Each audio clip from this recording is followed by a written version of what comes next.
আসসালামু আলাইকুম। কেমন আছেন আপনারা সবাই?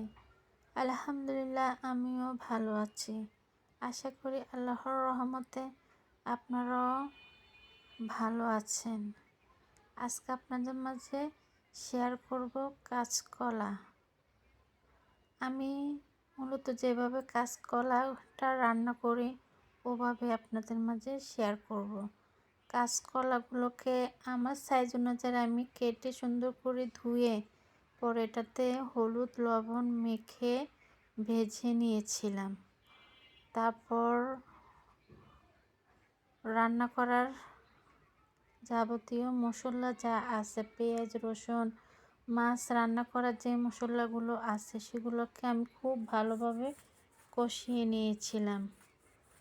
আর কাঁচকলা দিয়ে তেলাপিয়া মাছ রান্না করব। তেলাপিয়া মাছগুলো ভেজে নিয়েছিলাম।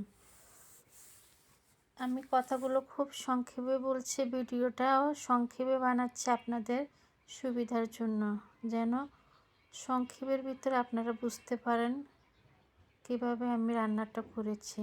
এভাবে আমি রান্না করেছি, অনেকে অনেক রকমভাবে রান্না করে, কিন্তু আমার কাছে এভাবেই খেতে অনেক মজা লাগে।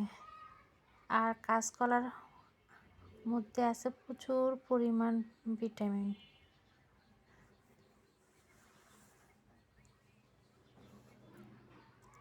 যাবতীয় কাঁচকলাটা যখন রান্না করা হয়ে যাবে তখন আমরা ধনিয়া পাতা দিয়ে দিলাম।